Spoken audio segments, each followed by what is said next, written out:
My father is innocent, and I'll prove it. Don't touch my daughter! Amara! Amara, you little witch! You've ruined everything! Hold him! My father is innocent. What if everything you believed about your father was a lie? The courtroom fell into stunned silence as 12-year-old Amara stood up from the wooden bench, her small frame trembling, but her voice cutting through the air like lightning. My father is innocent, and I'll prove it. The judge's gavel froze midair.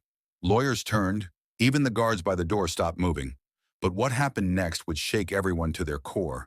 Because the moment Amara opened her mouth to speak, the prosecutor collapsed to the floor, clutching a piece of paper that had just been slipped into his hand. On it were 3 words written in red ink. She knows everything. Let me take you back to where this nightmare began. 3 weeks earlier, in the bustling city of Lagos, Nigeria, where Amara's world was about to crumble. Amara lived with her father, Kwame, in a modest apartment in Yaba. Her mother had passed away when she was 5, leaving Kwame to raise her alone. He worked as a security guard at First Continental Bank, the biggest bank in their district. Every morning, Kwame would wake Amara at 6, make her breakfast, braid her hair if needed, and walk her halfway to school before rushing to his shift. He wasn't rich, but he was present. He wasn't powerful, but he was her hero. Their life was simple but happy. Kwame would tell Amara stories about her mother, about how she loved to dance in the rain, and how her laughter could fill an entire room. Amara would do her homework at the small dining table while her father prepared dinner, usually jollof rice or plantains with stew.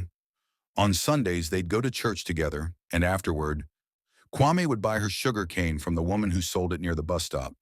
But everything changed on a Tuesday morning in October. Amara was in her mathematics class when the principal, Mrs. Okonkwo, appeared at the door with 2 police officers. The entire class went silent. Mrs. Okonkwo's face looked pale, worried. She called Amara's name softly, and Amara's heart immediately began to pound. She knew something was terribly wrong. Amara, dear, please come with me, Mrs. Okonkwo said, her voice barely above a whisper. In the principal's office, one of the officers, a tall man with a deep scar across his cheek, knelt down to Amara's level. Your father has been arrested, he said bluntly. He's been accused of stealing 20 million naira from the bank where he works.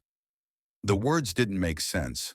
Amara stared at the officer, waiting for him to laugh, to say it was a mistake. But he didn't laugh. Neither did Mrs. Okonkwo, whose hand was now on Amara's shoulder. There's been a mistake, Amara whispered. My dad would never steal. He's a good man. The officer stood up, exchanging glances with his partner. That's for the court to decide. You'll be staying with your aunt until this is sorted out. Amara's aunt, Blessing, lived on the other side of Lagos. She was kind but distant, someone Amara barely knew. That night, lying in an unfamiliar bed in an unfamiliar house, Amara couldn't sleep. She kept replaying her last morning with her father. He had been normal, smiling, reminding her to pay attention in class. There had been no sign that his life was about to explode. The next day, Aunt Blessing took Amara to see Kwame at the police station. He sat behind a metal barrier, his security guard uniform replaced with plain clothes that looked too big for him. His eyes were red, and when he saw Amara, tears rolled down his cheeks. Papa, Amara pressed her hand against the glass separating them. Tell them it's not true. Tell them you didn't do it. Kwame's voice cracked. I didn't, my daughter. I swear on your mother's grave, I didn't take that money. But someone has made it look like I did. The money was transferred using my security code. My fingerprints are on the vault door, and the cameras show me entering the vault alone that night. But you were working that night.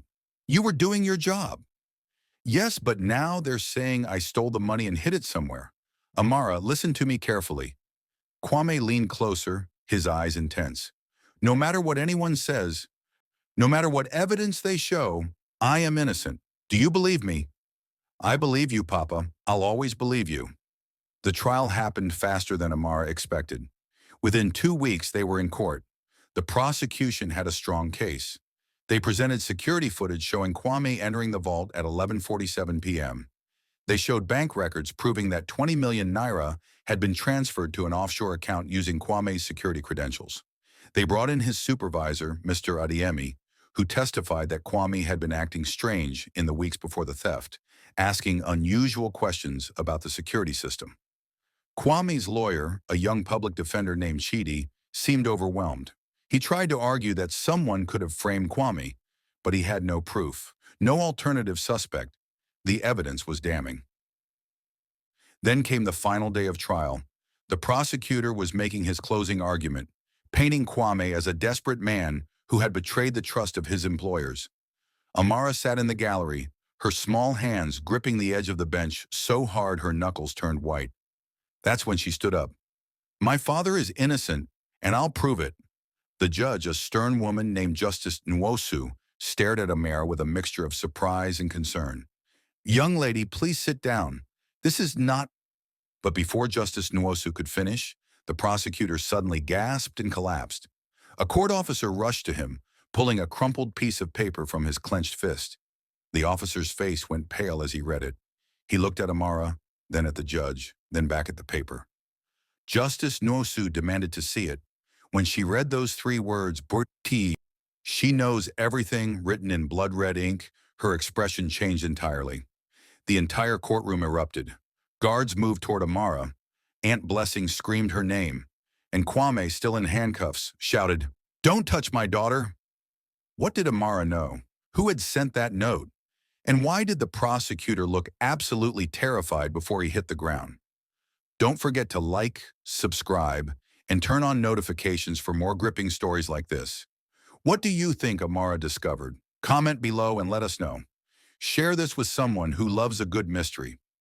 The courtroom descended into chaos. Justice Nwosu slammed her gavel repeatedly, the sharp cracks barely audible over the shouting. Two guards approached Amara, but she didn't move. She stood there, her school uniform slightly wrinkled, her eyes fixed on the prosecutor, who was now being helped to his feet by court officers. He looked at her with wide, fearful eyes, and she saw it clearly. Guilt. "Order! I will have order in this court!" Justice Nwosu's voice boomed. The room gradually quieted. She turned her sharp gaze to Amara. "Young lady, approach the bench. Now." Amara's legs felt like water, but she forced herself to walk forward. Aunt Blessing tried to follow, but a guard stopped her. Kwame strained against his handcuffs, being held back by two officers. When Amara reached the judge's bench, she had to stand on her tiptoes to see over it properly. Justice Nwosu leaned down, her face stern but her eyes curious. "What is the meaning of this disruption? And what do you know about this note?" "I didn't write that note, Your Honor," Amara said, her voice stronger than she felt. "But I do know my father is innocent, and I can prove it if you'll let me." The prosecutor, Mr. Okafor, had recovered enough to stand. His face was covered in sweat. "Your Honor, this is highly irregular. The child is obviously distraught. She should be removed from the courtroom."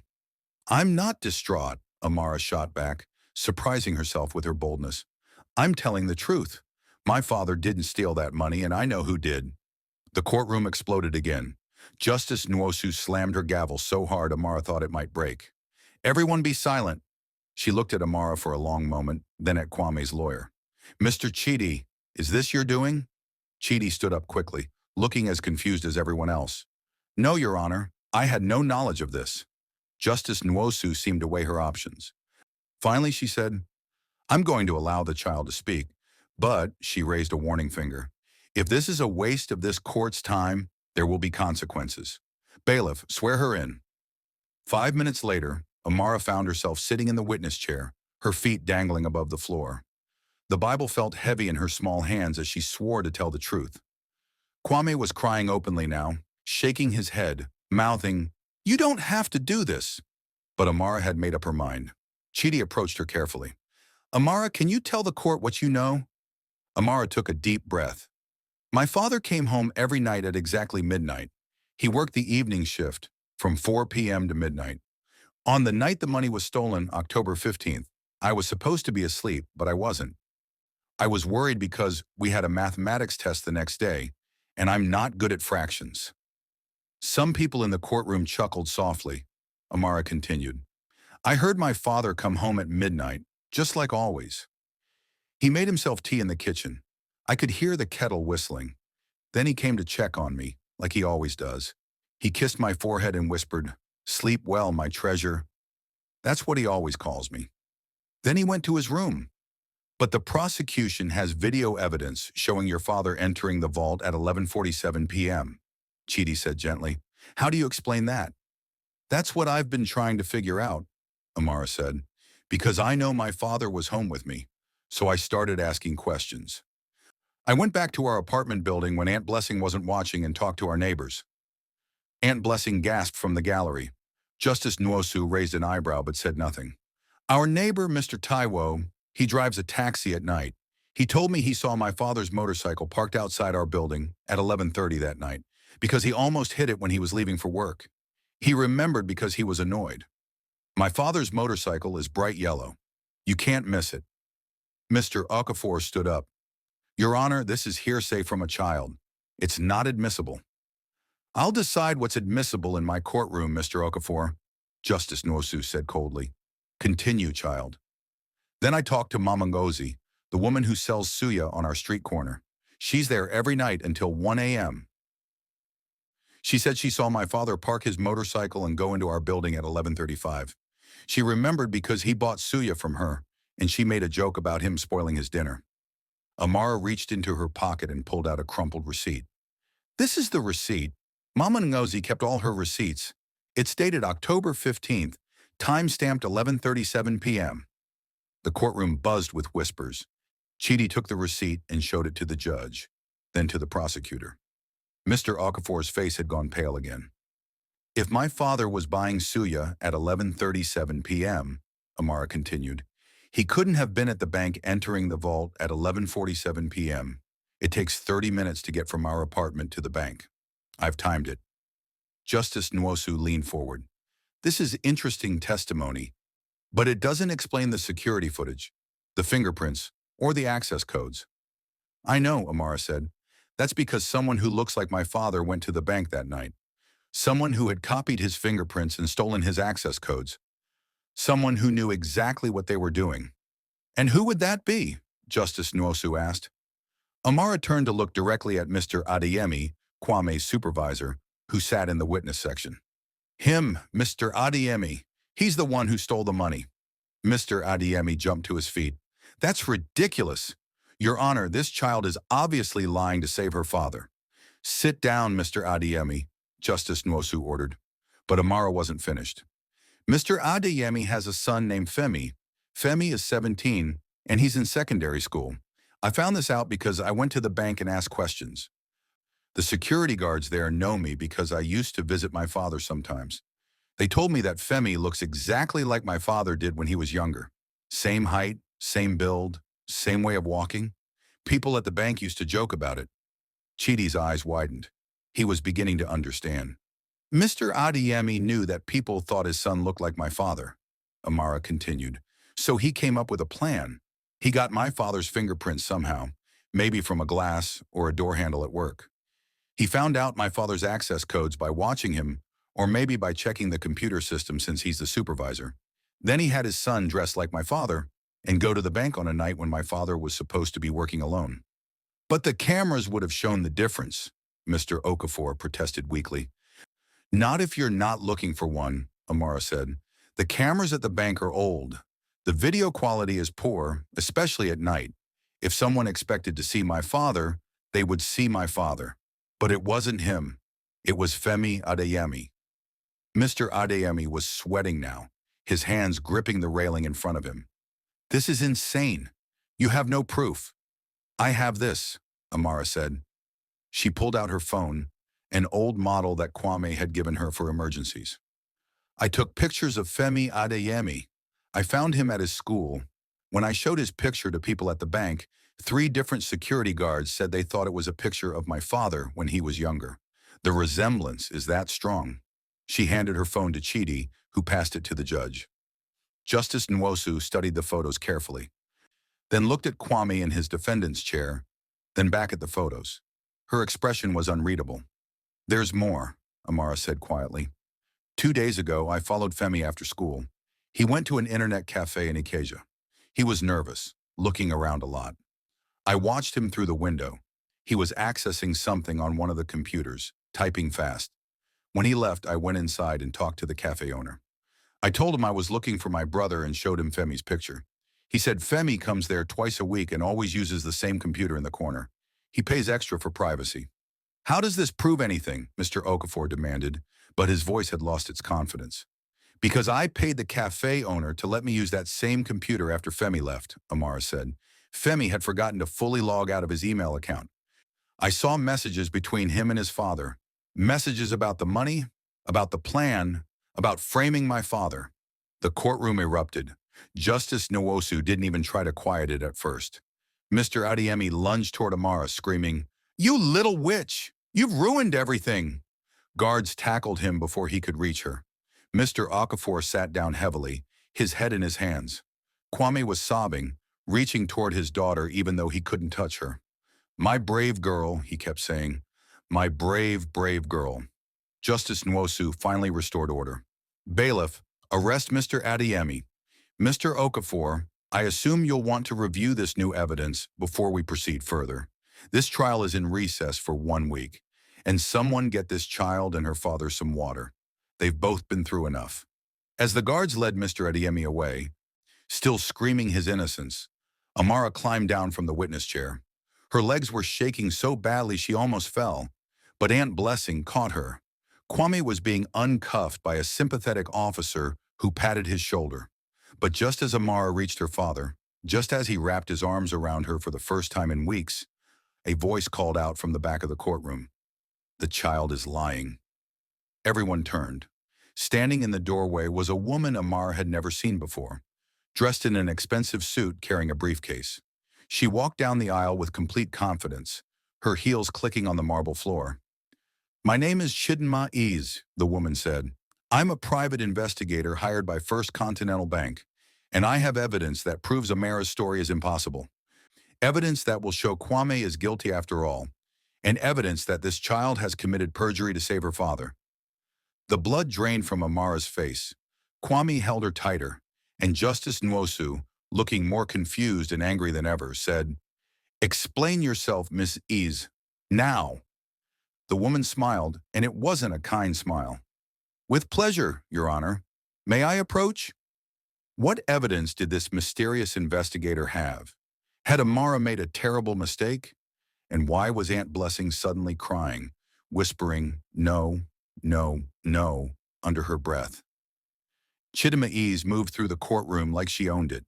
She placed her briefcase on the prosecutor's table, clicked it open, and pulled out a stack of documents. The confidence in her movements made Amara's stomach twist into knots. Kwame's arms tightened around his daughter protectively. Justice Nwosu looked exhausted but intrigued. "Ms. Ease, you claim to have evidence that contradicts this child's testimony. Present it now, or I'll hold you in contempt for disrupting my courtroom." "Your Honor, I wouldn't dream of wasting your time," Chidinma said smoothly. She pulled out a photograph and held it up for everyone to see.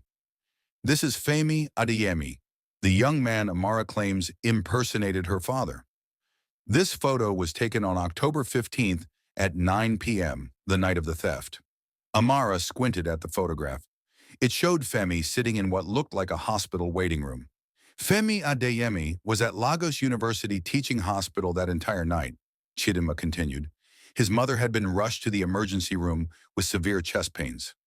Femi stayed with her from 7 p.m. until 3 a.m. the next morning. I have hospital records, visitor logs, and statements from 4 nurses and 2 doctors who saw him there. There is no possible way he could have been at First Continental Bank committing this crime. The courtroom went silent. Amara felt like the floor was falling away beneath her feet. She looked up at her father, whose face had gone pale. "No," Amara whispered. "That can't be right. I saw the emails. I saw the messages between Femi and Mr. Adeyemi." Chidinma turned her sharp gaze on Amara. "Did you? Or did you see what you wanted to see? A desperate child trying to save her father might convince herself of many things. Might even fabricate evidence." "I didn't fabricate anything," Amara's voice cracked. "Then let's examine your claims," Chidinma said, her tone almost gentle, which somehow made it worse. You said you accessed Femi's email account at an internet cafe, but you're 12 years old. Do you have any technical training? Do you know how to access someone's email without their password?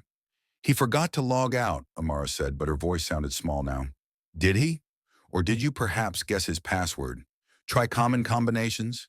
That would be hacking, which is illegal, and any evidence obtained that way would be inadmissible. Chidima paused. Also, I visited that internet cafe yesterday. The owner said a young girl did come asking questions about a boy, but he never let her use any computer. He said she offered money, but he refused because it seemed suspicious. Amara's heart was pounding. That's not true. He let me. Amara, Kwame said softly, his voice full of pain. Tell the truth. Did you really see those emails? Or did you make them up to help me? Papa, no, I saw them, I promise. Tears were streaming down Amara's face now. Chidima continued, relentless. Let's talk about the receipt from Mama Ngozi, the suya seller. I spoke with her too. She's a sweet old woman, and she does remember selling suya to Kwame many times. But when I showed her a calendar and asked her to point to October 15 specifically, she couldn't. She said all the nights blur together. She has no specific memory of that particular date. Amara felt like she was drowning. But the receipt has the date on it. Receipts can be from any night, Chidinma said. Your father bought suya from Mama Ngozi many times. You could have taken any receipt and claimed it was from October 15th. And as for Mr. Taiwo, the taxi driver, when I interviewed him, he said he sees Kwame's yellow motorcycle parked outside your building almost every night. He couldn't say with certainty that he saw it specifically on October 15th. Justice Nwosu held up a hand.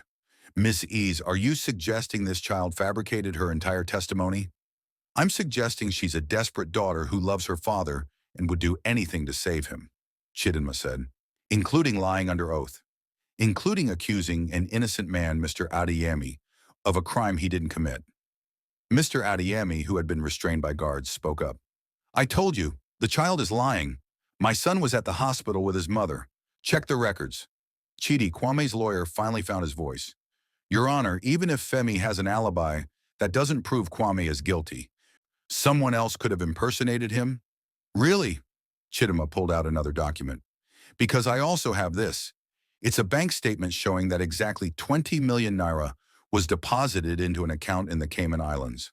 An account that was opened using Kwame's identification documents. An account that can only be accessed with his fingerprints and a password that matches the password he uses for his personal email. How do you explain that, Mr. Chidi? The lawyer had no answer.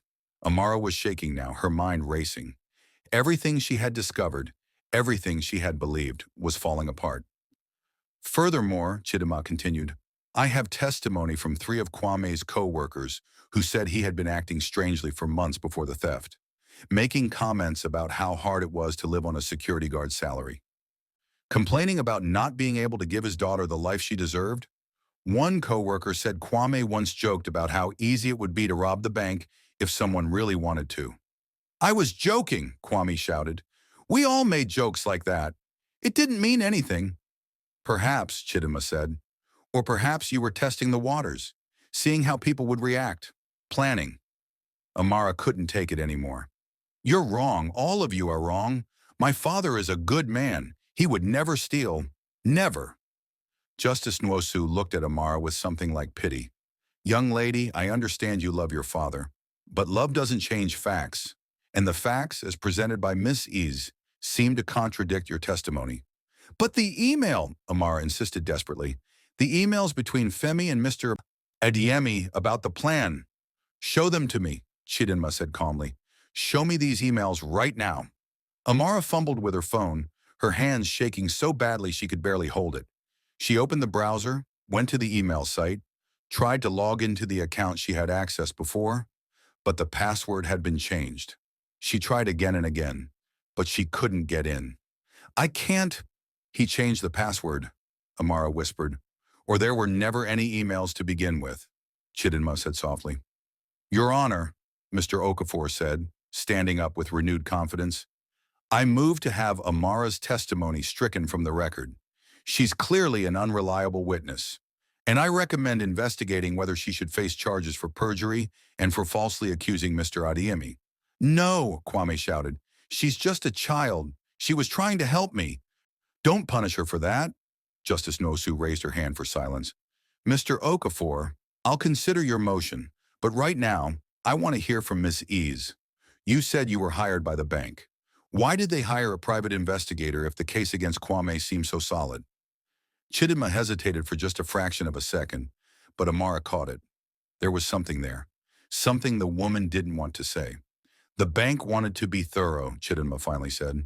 They wanted to ensure they had explored every angle. That's not an answer, Justice Nwosu said sharply. Why would they hire you specifically? What were they concerned about? Chidinma's professional composure slipped slightly. There were some irregularities in the case that concerned them. What irregularities? I'm not at liberty to... Miss Ease, you disrupted my courtroom with dramatic claims. You don't get to hide behind confidentiality now. What irregularities? Chidinma glanced toward the back of the courtroom, and for the first time, Amara noticed a man sitting in the last row. He was wearing sunglasses indoors and an expensive watch that caught the light. He gave Chidinma the smallest shake of his head, but Justice Nwosu had noticed too. Bailiff, don't let that man leave. Sir, identify yourself. The man stood slowly.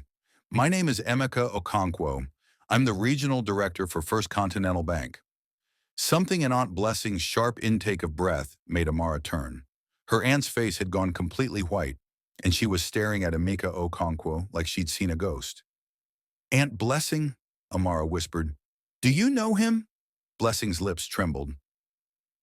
That's your uncle. Your mother's brother. The one we haven't spoken to in 15 years. The revelation hit Amara like a physical blow. Her uncle? Her mother's brother worked at the bank her father was accused of robbing? And no one had mentioned this before? Justice Nwosu's eyes narrowed. Mr. Okonkwo, am I to understand you are related to the defendant's late wife? I am, Emeka said coolly. But I assure you, that has nothing to do with... It has everything to do with this case, Aunt Blessing suddenly shouted, standing up. You hated Kwame from the moment he married your sister. You said he wasn't good enough for her. You said he was a nobody who would drag her down. And when she died, you blamed him. The courtroom erupted again. Guards moved to restrain Aunt Blessing, but she kept shouting. You swore you'd destroy him. You swore you'd make him pay for her death. This is your revenge. Emeka's face remained impassive, but Amara saw his jaw clench, and suddenly pieces started falling into place in her mind. The too perfect evidence against her father, the impossibly convenient account in the Cayman Islands, the way Mr. Adeyemi had been so quick to testify against Kwame, even though they'd worked together for years. You framed him, Amara said, her voice cutting through the chaos. Everyone turned to look at her. You framed my father because you blamed him for my mother's death. You used your position at the bank to set him up. Emeka laughed, but it was a cold sound. That's quite an accusation from a child who just got caught lying under oath. I wasn't lying, Amara said, and suddenly she felt calm, clear. I was wrong about some things, yes. I was wrong about Femi, but I wasn't wrong about the important thing. My father didn't steal that money. You did, and then you made it look like he did. Prove it, Emeka said softly. Amara looked at Chidinma. You said the bank hired you because of irregularities. What irregularities? Tell the truth. Chidinma looked at Emeka, then at the judge, then back at Amara. For a long moment, she said nothing. Then slowly, she opened her briefcase again and pulled out another file. The irregularities, she said quietly, were in the bank's own security system. Someone had been accessing the vault remotely, using administrator credentials that only a regional director would have. Someone had been slowly, carefully moving money around for months before the big theft. Someone who knew exactly how to cover their tracks. Emeka's face finally showed emotion, rage. You were paid to make this go away, not... I was paid to find the truth, Chidinma interrupted. And the truth is that this case stinks. It always has. Too convenient, too perfect. And when a 12-year-old girl shows more courage than an entire police department and prosecution team, maybe it's time to start asking real questions. She turned to Justice Nwosu. Your Honor, I recommend a full investigation into Mr. Emeka Okonkwo's financial records and his access to the bank's security system. I believe what we'll find is that he orchestrated this entire theft and framed Kwame not for money but for revenge. The courtroom exploded into chaos one final time. Guards moved toward Emeka, who tried to run but was quickly tackled. Mr. Okafor looked like he might faint, and Kwame, still holding his daughter, whispered, "Thank you," over and over into her hair. But Amara's attention was on Chidinma, who gave her the smallest nod of respect. One investigator to another. Justice Nwosu slammed her gavel. "This trial is suspended pending a full investigation. Kwame, you're being released on bail immediately. Mr. Okonkwo, you're under arrest. And someone please call the bank's fraud division, because we're going to need them." As guards led Emeka away, he looked back at Amara one last time. "Your mother would be ashamed of you," he spat, "defending the man who killed her." Amara felt her father flinch, but she stood tall. "My mother would be proud of me for telling the truth. And she would be ashamed of you for trying to destroy our family." What really happened to Amara's mother? How deep did Emeka's revenge plot go? And would the investigation finally prove Kwame's innocence, or would they discover something even more shocking? Don't forget to like and subscribe to hear what happens next. What do you think Emeka's hiding? Drop your thoughts in the comments. Share this story with someone who loves a good mystery. 3 days after the explosive courtroom revelation, Amara sat in a small conference room at the Lagos Police Department. Her father was beside her, a free man for now, though the exhaustion in his eyes told the story of someone who had been through hell. Across from them sat Detective Funmi Adebayo, a sharp-eyed woman in her 40s who had been assigned to investigate Emeka Okonkwo. "I need you both to understand something," Detective Adebayo said, her voice gentle but firm. "What we're about to discuss may be difficult. It involves your mother, Amara, and your wife, Kwame. Are you ready?" Amara reached for her father's hand. "We need to know the truth." Detective Adebayo opened a thick file. "Emeka Okonkwo has been under investigation by the Banking Commission for the past 6 months. Not for this theft, but for suspicious activity at several branches he's overseen. When your case exploded in court, Amara, it gave us the opening we needed to dig deeper. What we found was disturbing." She pulled out a financial document covered in highlighted sections. "Emeka has been embezzling money from First Continental Bank for almost 3 years. Small amounts at first, then larger sums. He's sophisticated, careful, but he made mistakes. And when our forensic accountants started tracking the money, they found something interesting. The theft that your father was accused of, the 20 million naira, was actually Emeka covering his own tracks." Kwame leaned forward. "What do you mean?" "Emeka had stolen that money months earlier, bit by bit, but an internal audit was coming up. He needed a scapegoat, someone to blame for the missing money. So he framed you, Kwame. He used his administrator access to forge security footage, to create false records, to make it look like you had stolen everything in one night." "But why my father specifically?" Amara asked. "There are other security guards, other people he could have framed." Detective Adebayo's expression softened with sympathy. "Because of your mother, because of what happened to her 5 years ago." Kwame's hand tightened around Amara's. "Please, we've been through so much. Just tell us." The detective pulled out another document, this one a medical report. "Your mother, Grace, died of complications from malaria. That's what the death certificate says. But that's not the whole truth, is it, Kwame?" Kwame's voice was barely a whisper. "No, it's not." Amara turned to her father, confused. "Papa? What does she mean?" Kwame closed his eyes, tears streaming down his face. "Your mother, she was sick, yes. She had malaria. But we caught it early. The doctor gave her medication. She should have recovered easily. But the medication we could afford, the generic version, it was fake, counterfeit. We didn't know until it was too late. By the time we realized she wasn't getting better, by the time we got her real medication, the disease had already damaged her organs. She died 3 days later." Amara felt her world tilting.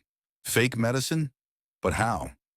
"It's a problem in many parts of Nigeria," Detective Adebayo said quietly. "Counterfeit medications flooding the market. It's gotten better in recent years, but 5 years ago, it was terrible. Many people died." "Emeka blamed me," Kwame continued, his voice breaking.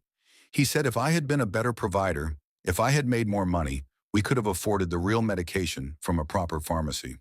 He said I killed his sister through my poverty. He said it to my face at Grace's funeral. He swore he would make me pay.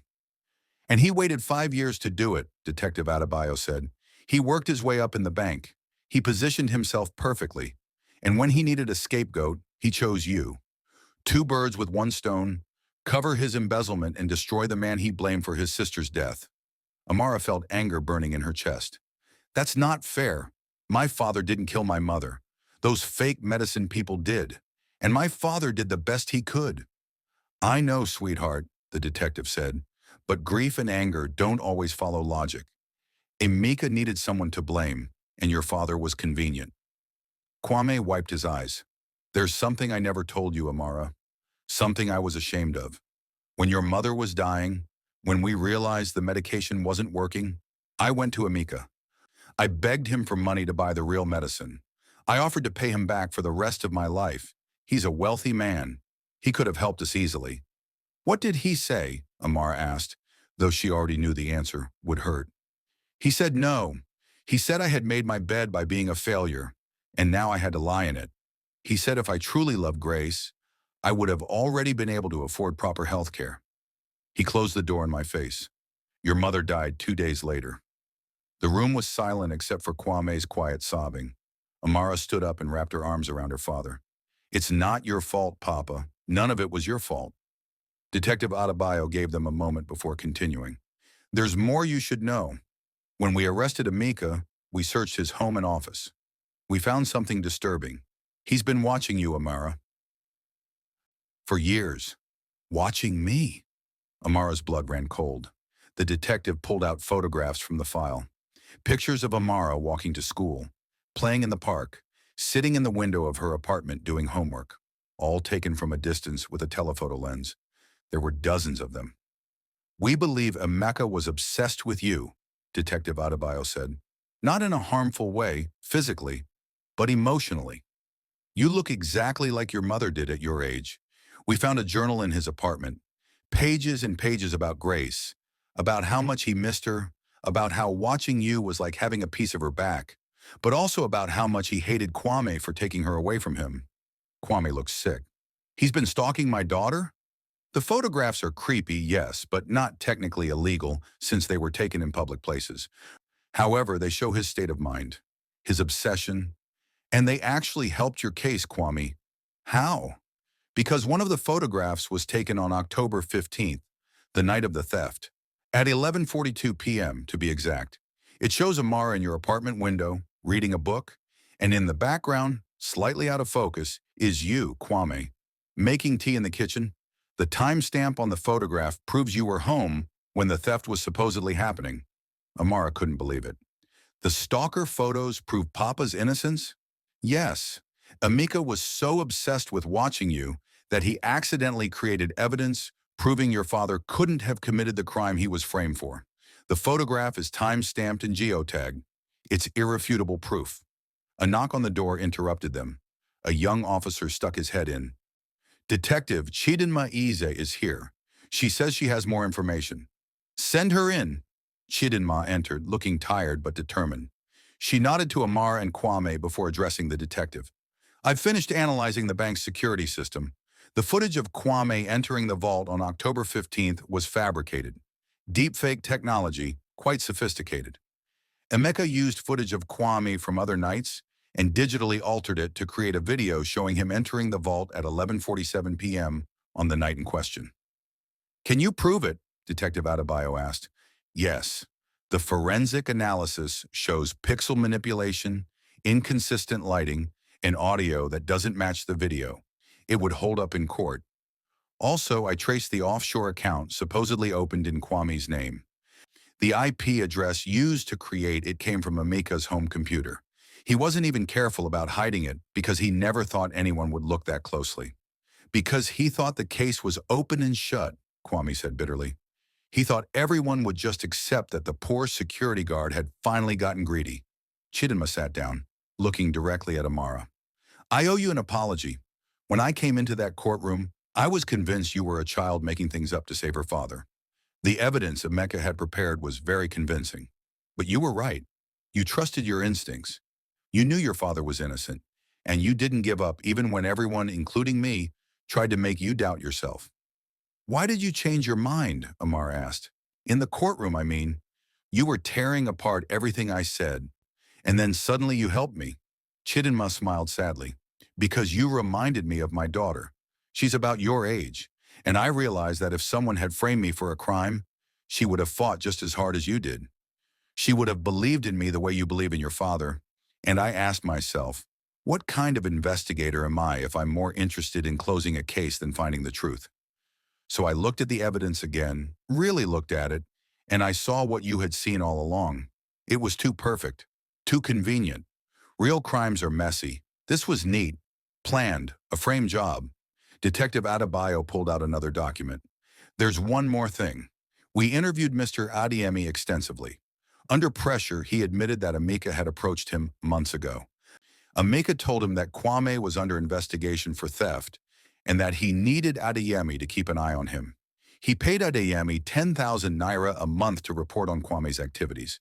Adeyemi thought he was helping catch a criminal. He had no idea he was part of a frame job. So Adeyemi was innocent too? Amar asked. Of the theft, yes. Of being a fool who took money to spy on a co-worker, yes, he's guilty of that. But he didn't knowingly participate in framing Kwame. He's cooperating fully with our investigation now.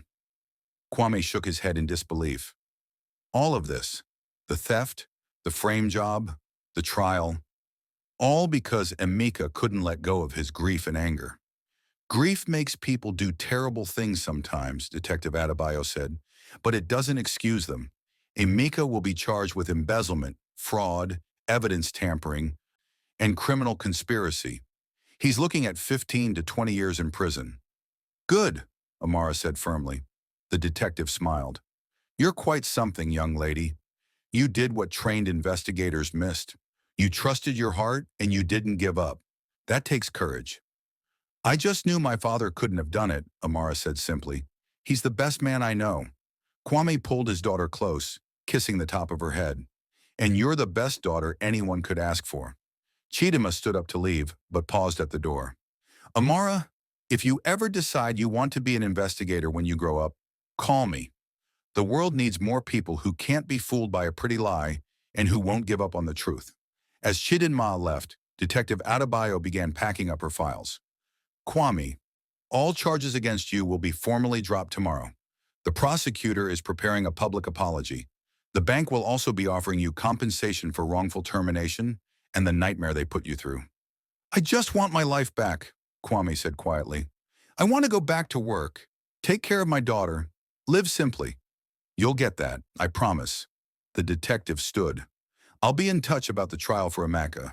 You'll both need to testify, but for now, go home. Be together. Start healing. As they left the police station, Amara looked up at her father. Papa, can I ask you something? Anything, my treasure. Do you think Mama would be proud of us? Of how we fought? Kwame stopped walking and knelt down to look Amara in the eye. Your mother would be incredibly proud of you, not just for saving me, but for being brave, for being smart, for never giving up on what's right. She would look at you and see everything good in this world. And she'd be proud of you too, Amara said, for being strong, for raising me by yourself, for not breaking even when everything seemed hopeless.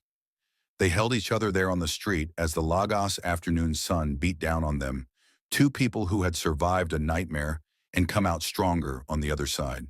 But as they walked toward the bus stop, neither of them noticed the figure watching from across the street, a young man with a camera taking photographs, and in his pocket, a note that read, "The uncle may be in jail, but the family debt isn't paid. Not yet." Who was watching them now? Was Emeka working with someone else? And what family debt was still unpaid? The nightmare might not be over after all. We're almost at the end of this incredible journey. Where are you watching this from? Drop your location in the comments. And if you've been gripped by Amara's story, hit that like button and subscribe for more amazing tales. What do you think that mysterious note means? Let us know your theories below. 2 weeks had passed since the charges against Kwame were dropped. Life was slowly returning to normal. Kwame had been reinstated at the bank with back pay and a formal apology. Amara had returned to school, where she was treated like a celebrity by her classmates.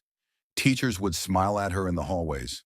Students would ask her to tell the story of how she proved her father's innocence. Even the principal, Mrs. Okonkwo, had called her into the office just to say how proud she was. But something was bothering Amara.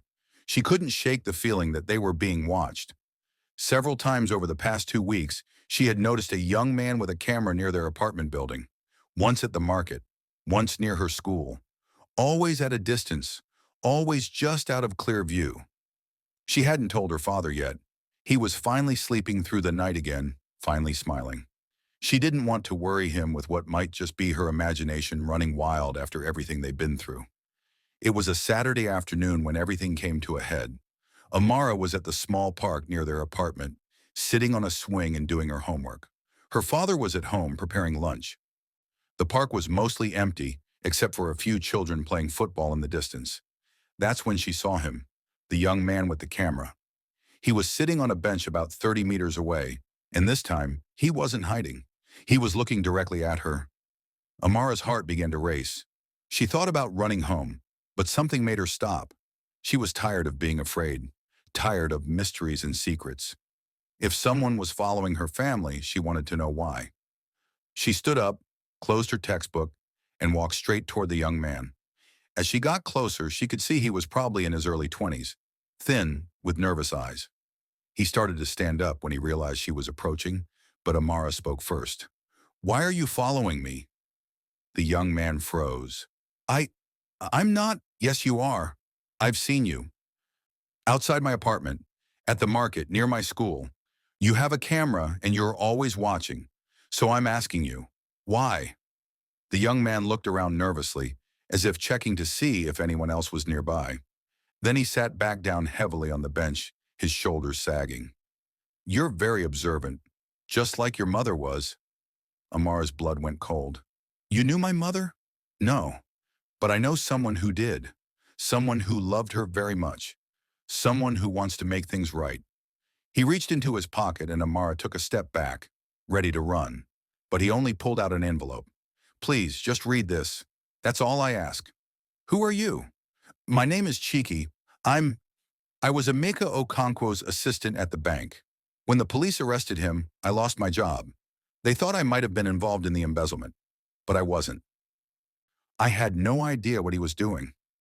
"Then why are you following me?" Cheek held out the envelope. "Because Emeka asked me to give you this. Before he was arrested, before everything fell apart, he gave me this letter and made me promise to deliver it if anything ever happened to him. He said it was important, that it was the truth about your mother." Amara stared at the envelope like it might bite her. "I don't want anything from that man. He tried to destroy my family." "I know, and I'm not asking you to forgive him. I'm just asking you to read what he wrote, and then you can decide what to do with it." Cheeky placed the envelope on the bench between them and stood up. "I've fulfilled my promise. What you do now is up to you." He started to walk away, but Amara called after him. "Wait, the note about the family debt. That was from you?" Cheek turned back, looking confused. "What note?" "Never mind." Amara realized she must have imagined it, her mind playing tricks after all the stress. There had been no note, just her own paranoia. Cheek nodded and walked away, leaving Amara alone with the envelope. She stared at it for a long moment, her mind racing. Part of her wanted to tear it up without reading it. Emeka had caused her family so much pain. What could he possibly have to say that she would want to hear? But another part of her, the part that had refused to give up on finding the truth about her father, needed to know what was inside. She picked up the envelope, her hands trembling slightly, and tore it open. Inside was a handwritten letter, 3 pages long, in neat, careful script.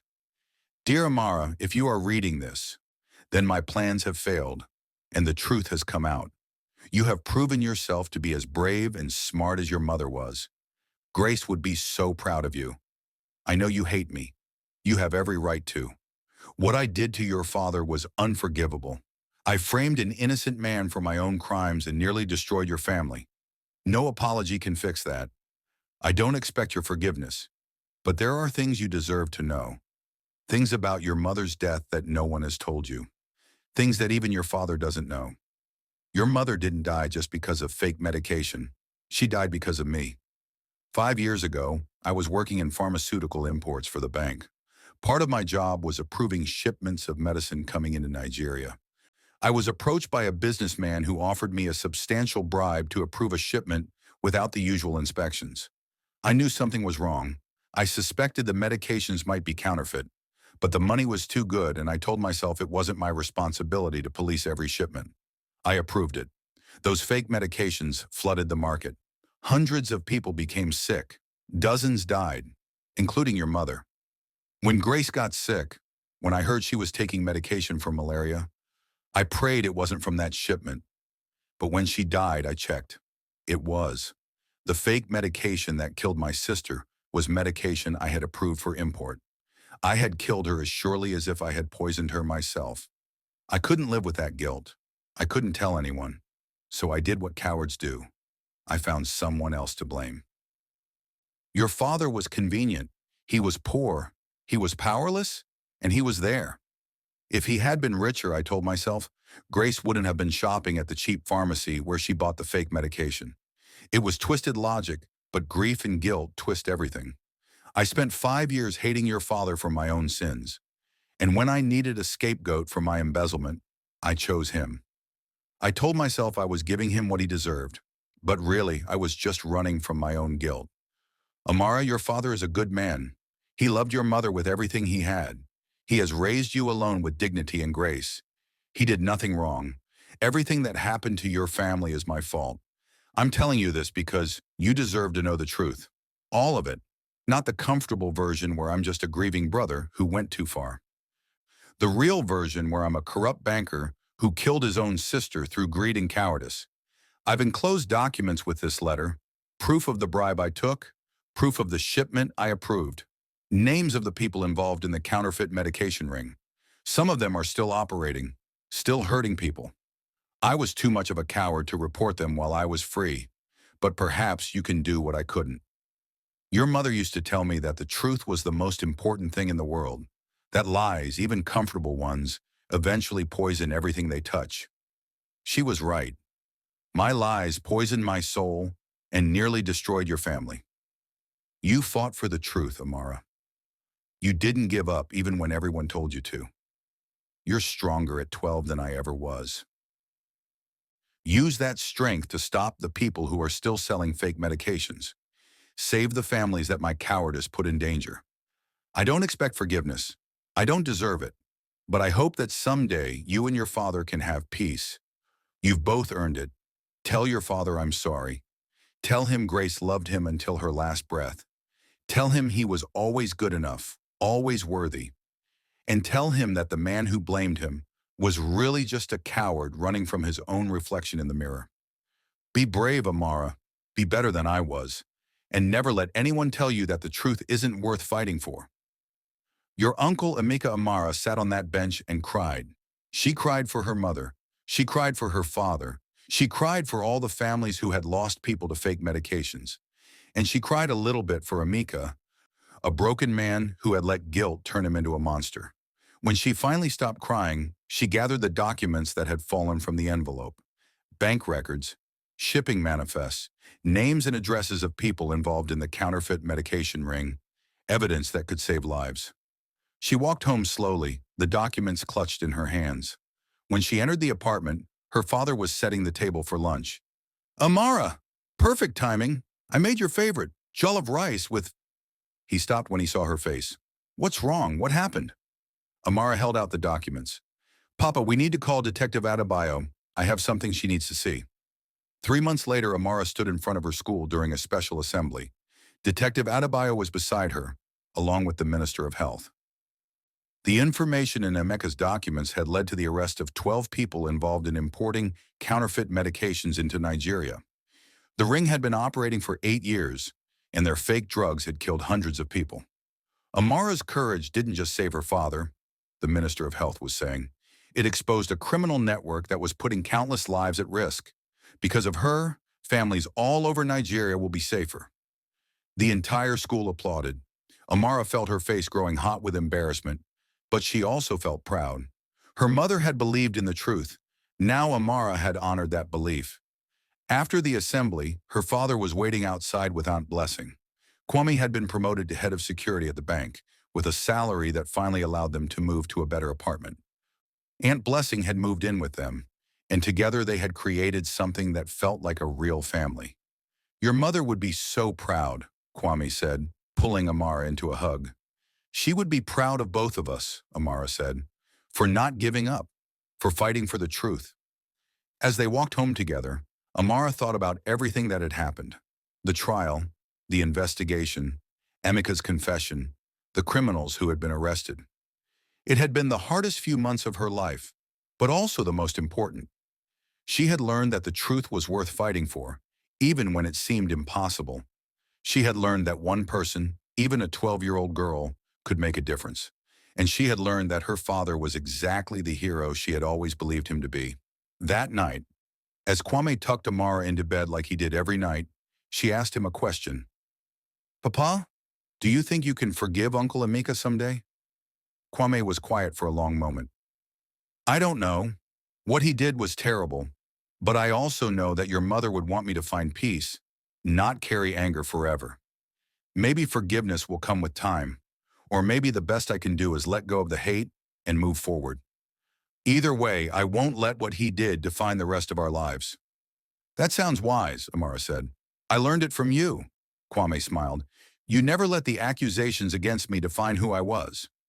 You saw the truth even when everyone else was blind. You taught me that who we really are is stronger than what others say about us." He kissed her forehead. "Sleep well, my treasure. Tomorrow's a new day, and we get to live it as a family. Free, together. That's all that matters." As Amara drifted off to sleep, she thought about her mother. She hoped Grace was somewhere watching, proud of the family she had left behind. Proud of the daughter who had fought for justice. Proud of the man who had loved her enough to raise their child alone with dignity and grace. The nightmare was finally over, and the rest of their lives, whatever it held, stretched ahead like a promise of truth, of family, of hope, and that was more than enough. We've reached the end of Amara's incredible journey. What did you think of this story? Did it touch your heart? Don't forget to like this video, subscribe to our channel, and hit that notification bell so you never miss another powerful story. Share this with your friends and family. Everyone needs to hear about Amara's courage. And tell us in the comments, would you have been as brave as Amara? What lesson from this story will you carry with you? Thank you for watching, and remember, the truth is always worth fighting for. See you in the next story.